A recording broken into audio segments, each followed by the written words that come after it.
1 Timothée chapitre 4, verset 14 à 16.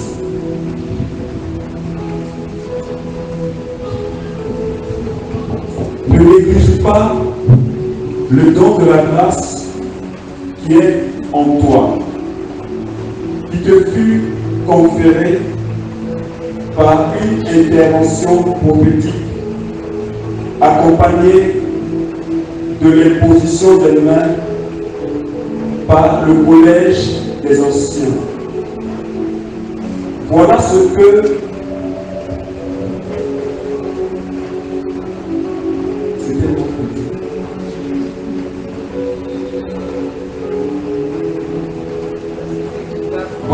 tu dois prendre à cœur. Voilà en quoi il te faut persévérer. Ainsi, tes progrès seront manifestés aux yeux de tous. Parole du Seigneur. Alors si on peut avoir une deuxième lecture dans une version.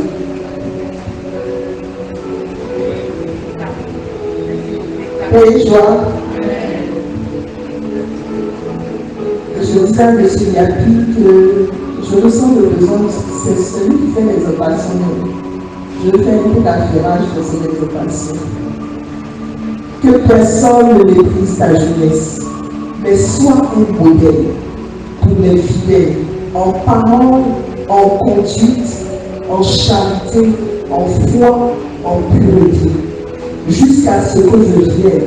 Appuie-toi à la lecture, à l'exhortation, à l'enseignement. Ne méprise pas le don qui est en toi et qui t'a été donné par prophétie avec l'imposition des mains de l'Assemblée des anciens. Occupe-toi de ces choses.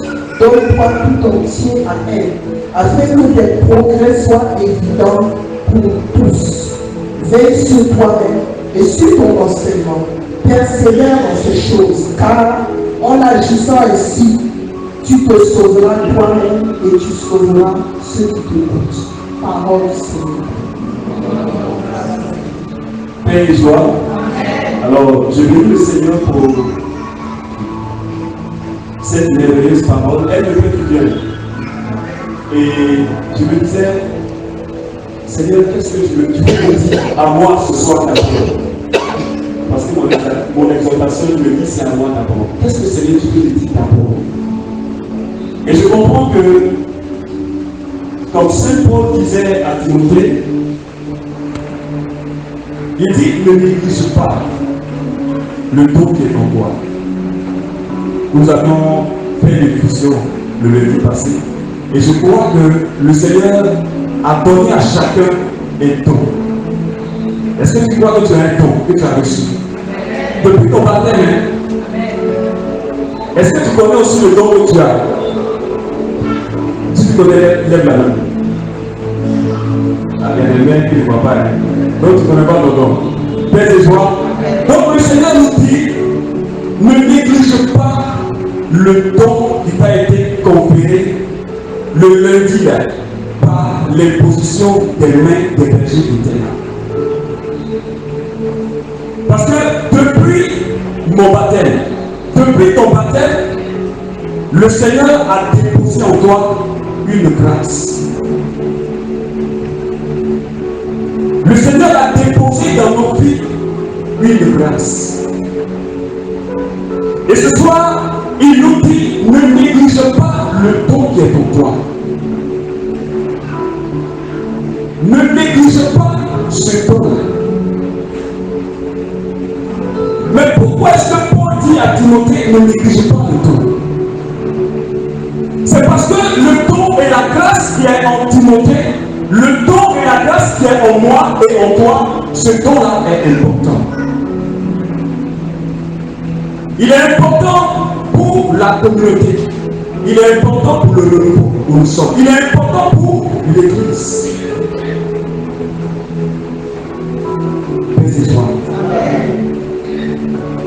Et c'est Paul, il a dit, aspirer au don spirituel. C'est parce que quelque part, ils ont leur importance dans notre évolution spirituelle, dans notre croissance spirituelle et dans la sanctification de l'Église. Ne négligez pas le don de Dieu. Ce don-là, il doit être exercé. Parce que quand Dieu donne, ce n'est pas pour garder. Ce n'est pas pour faire comme ce homme dans la Bible à qui on a remis un talent. Et il n'a pas fructifié le talent. Qu'est-ce qu'il a fait? Il a enterré le talent. Parce qu'il avait peur de son maître. Et parfois, nous nous retrouvons dans la même situation. Nous disons que, mais si je me mets à exercer ce don-là, que diront mes frères? Et parfois, le regard de ceux qui sont à côté de nous nous empêche d'évoluer dans l'exercice du don qui est pour nous. Mais à qui est-ce que nous allons rendre compte? Ce n'est pas nos frères qui sont à côté, mais nous allons rendre compte à Dieu. C'est pourquoi je suis en train de dire, nous ne devons pas avoir peur. Et c'est ce que Paul était en train de dire à Timothée. N'aie pas peur d'exercer la grâce qui est en toi.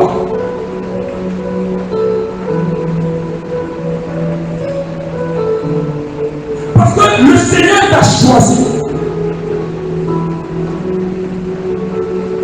Et au travers de toi, la vie d'autres personnes doit changer. Au travers de toi, la grâce de Dieu doit toucher quelqu'un. Mais tu te retiens. Peut-être qu'au bout de la prière, tu reçois une prophétie qui dit, mais oh, ça c'est ma pensée. Souvent tu dis, mais si je dis, là, mon français que je vais parler là, c'est pas trop ça. Donc tu gardes et puis tu pars à la maison avec. Il y a des gens à cause de garder la prophétie, ils ont même prendre place là. Ils sont enceints de la prophétie. Ils ne veulent pas donner. Ou bien tu as le don de guérison. Ou bien tu as le don de parler. Moi, c'est ce que j'aime. J'aime parler de Jésus. Quand je parle, je suis à l'aise. Donc, ne t'assois pas sur la grâce. C'est pour l'Église, c'est pour la communauté. C'est pour qu'on puisse grandir. C'est pour faire du bien à ton frère ou à ta soeur. Pour ne pas que demain, le Saint-Esprit te demande des comptes. Pour ne pas que demain, Jésus nous demande des comptes.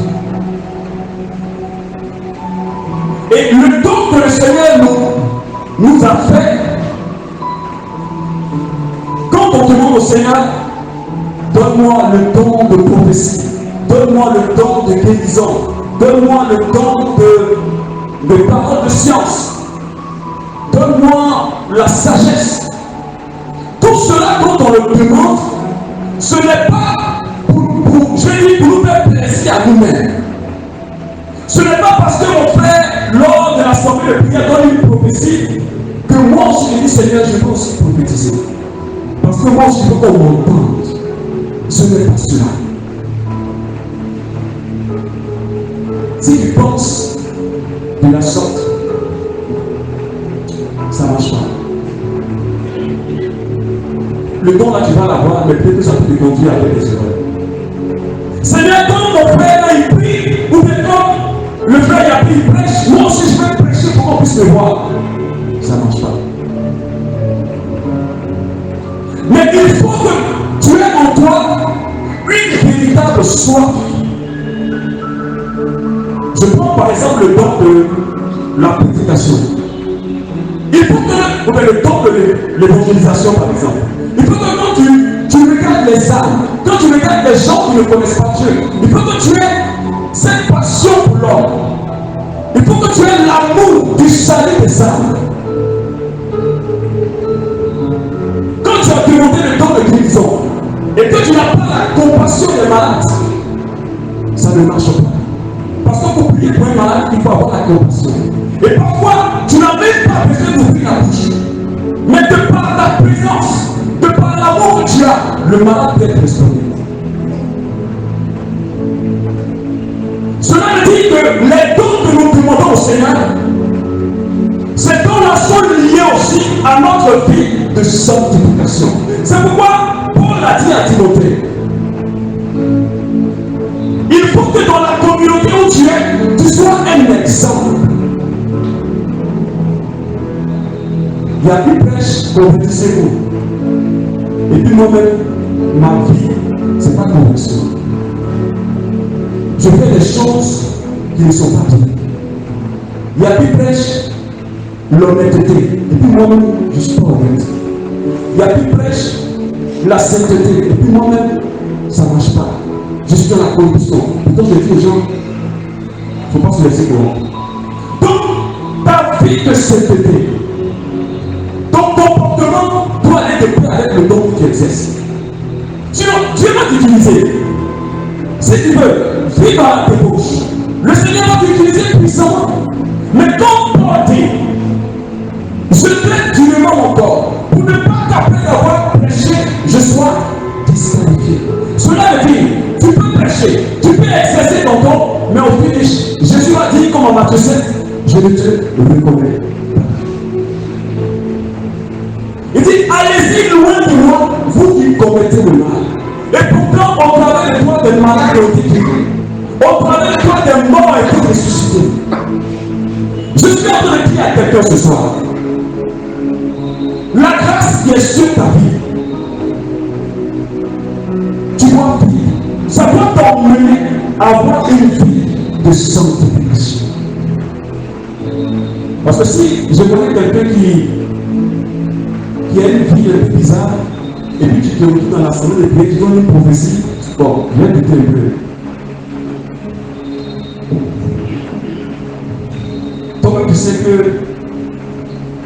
tu ne vis pas dans la continence, l'abstinence sexuelle, et puis tu donnes une prophétie, vous vivez dans la démange. Ça, c'est compliqué, hein? On va se demander de plaire, c'est à toi même que c'est adressé, mais pas en fait. Mais ce soir. Voilà ce que le Seigneur veut nous dire ce soir. Mais j'insiste sur cet aspect. N'ayons pas peur. Parce que pour que le charisme s'explose en nous, il faut que tu sois libre. Il faut que tu sois en paix. Quand je prêche, je suis en paix. C'est vrai quand on me dit, tu vas prêcher, il y a un petit stress, mais ça passe. Mais si tu n'es pas à l'aise, si tu as peur, le don qui est en toi ne peut pas vraiment s'épanouir. Tu ne pourras pas t'épanouir. Et comme on parle de vie de sanctification, pour que ce don-là puisse vraiment, tu puisses l'exercer normalement, il faut que tu aies aussi une vie de prière. Parce que quelqu'un qui ne prie pas, c'est dans la prière que ce don-là peut se développer. Pour quelqu'un, par exemple, qui a l'évangélisation, tu as ce don, tu ne lis pas la Bible. Parce que Paul a dit à Timothée, il faut qu'on voit des progrès dans la communauté. On peut voir des progrès. Mais quelqu'un qui a fait cheminement et vision du Saint-Esprit en 2020, il a reçu le don d'évangéliser. Et puis depuis 2020 jusqu'en 2023, il ne peut pas prêcher. Il ne peut même pas dire une parole que dans la Bible. C'est qu'il y a un problème. Or, le Seigneur nous dit, nous devons progresser dans la grâce qui est sur notre vie. C'est pourquoi je dis, tu as appris à l'évangélisation, lis la Bible. Fais de la parole de Dieu ton ami. Et je crois que c'est pour tous les ministères, que tu sois à l'intercession, que tu sois à la louange, tout se fait à la base de la parole de Dieu. Parce que quand on chante, ce n'est pas nos propres pensées, mais c'est la parole de Dieu qu'on chante. C'est ce que le Saint-Esprit explique qu'on chante. Mais si tu n'es pas en contact avec la parole, tu ne pourras pas réellement être un ministre de la louange. Tu ne pourras pas. Ni un ministre même pour un prédicateur, tu ne pourras pas. Même un intercesseur. Parce que tu te bases sur la parole pour prier. Tu t'appuies sur cette parole-là pour prier. Père de joie. Alors que Dieu nous accorde sa grâce pour que, comme je le dis souvent, que l'effusion qu'on a eu à faire, ce ne soit pas une effusion de plus. Moi, quand j'ai fait la première effusion à mon niveau, en 2000-2001, ça a été suffisant pour que la grâce grandisse en moi. Moi, je me dis, on n'a pas besoin de 1000 effusions pour grandir dans la grâce. Mais quand tu étais réellement séduit par le Saint-Esprit, quand on tombe amoureux d'une femme, c'est comme ça que ça se passe. Mais si tu n'as pas été séduit, si tu n'es pas tombé amoureux, il y a des choses que tu ne pourras pas faire. Fais joie. Alors que Dieu nous accorde sa grâce et qu'il nous donne de grandir dans notre don charismatique, qui nous donne aussi de vivre une vie de sanctification pour la gloire de Jésus.